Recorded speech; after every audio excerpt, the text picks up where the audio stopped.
ভারত বাংলাদেশ যুদ্ধ বাস্তব সম্ভাবনা নাকি মিথ্যে আতঙ্ক? কল্পনা করুন, আগামীকাল সকালে ঘুম থেকে উঠে দেখলেন সংবাদ মাধ্যমের প্রধান শিরোনাম, ভারত ও বাংলাদেশের মধ্যে যুদ্ধ শুরু হয়েছে, সীমান্তে গোলাগুলি চলছে, দুই দেশের মানুষ আতঙ্কিত। এমন একটি পরিস্থিতি কি সত্যি ঘটতে পারে? রাজনাথ সিং এর একটি সাম্প্রতিক মন্তব্য ঘিরে এমনই এক আতঙ্ক ছড়িয়ে পড়েছে সোশ্যাল মিডিয়ায়। কিন্তু প্রশ্ন হলো, এই সম্ভাবনা কি সত্যি নাকি সবটাই নিছক গুজব? আজকের ভিডিওতে আমরা এই রহস্য উদ্ঘাটন করতে চলেছি। চলুন জেনে নিই সত্যিটা কি। ভারতের প্রতিরক্ষা প্রস্তুতি সতর্ক নাকি উস্কানি? ভারত বরাবরই একটি শান্তিপ্রিয় দেশ হিসেবে পরিচিত, তবে প্রতিরক্ষা ক্ষেত্রে কোনো ঝুঁকি নিতে চায় না ভারত সরকার। প্রতিরক্ষা মন্ত্রী রাজনাথ সিং সম্প্রতি লখনৌতে একটি অনুষ্ঠানে বলেন, রাশিয়া ইউক্রেন এবং ইসরায়েল হামাসের মধ্যে চলমান যুদ্ধ আমাদের সতর্ক করেছে। আমাদের সেনাবাহিনীকে সবসময় প্রস্তুত থাকতে হবে, বিশেষ করে যখন আমাদের পড়শি দেশ বাংলাদেশের পরিস্থিতি স্থিতিশীল নয়। রাজনাথ সিং এর এই মন্তব্যের পর থেকে বিভিন্ন মহলে প্রশ্ন উঠেছে, তাহলে কি ভারত বাংলাদেশের মধ্যে যুদ্ধ অনিবার্য? সোশ্যাল মিডিয়ায় নানা আলোচনা সমালোচনা চলছে, যেখানে অনেকেই বলছেন যুদ্ধ হতে পারে, তবে পিছনে আসল কারণ কি? বাংলাদেশের রাজনৈতিক অস্থিরতা উদ্বেগের কারণ? বাংলাদেশের বর্তমান রাজনৈতিক পরিস্থিতি উত্তপ্ত। 16 বছরের দীর্ঘ শাসনের পর সম্প্রতি পতন হয়েছে সরকারের।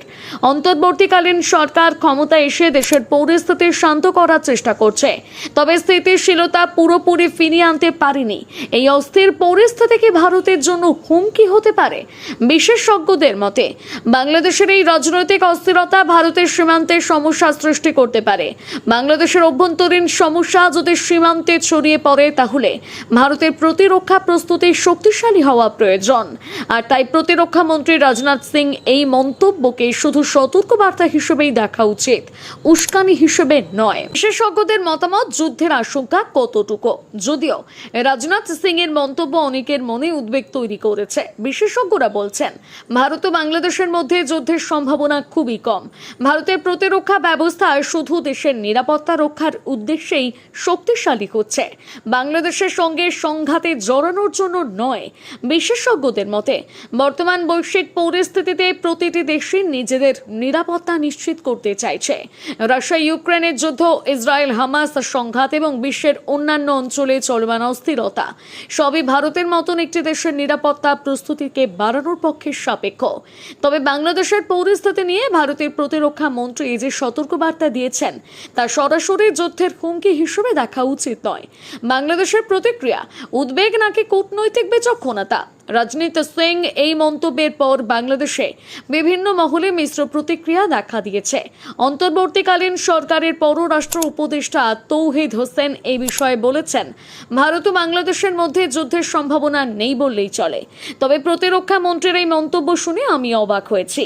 কেন ভারতের প্রতিরক্ষা মন্ত্রী এমন কথা বললেন সেটা বুঝতে পারছি না। অন্যদিকে অন্তর্বর্তীকালীন সরকারের প্রধান উপদেষ্টা ডক্টর ইউনুস বলেছেন, ভারতের সঙ্গে বাংলাদেশের সম্পর্ক থাকা জরুরি, তবে সেটা হতে হবে ন্যায্যতা ও সমতার ভিত্তিতে। তার এই মন্তব্য নিয়ে প্রশ্ন উঠেছে, তাহলে কি ভারতের সঙ্গে পূর্বের সম্পর্ক নিয়ে সন্দেহ করছেন তিনি?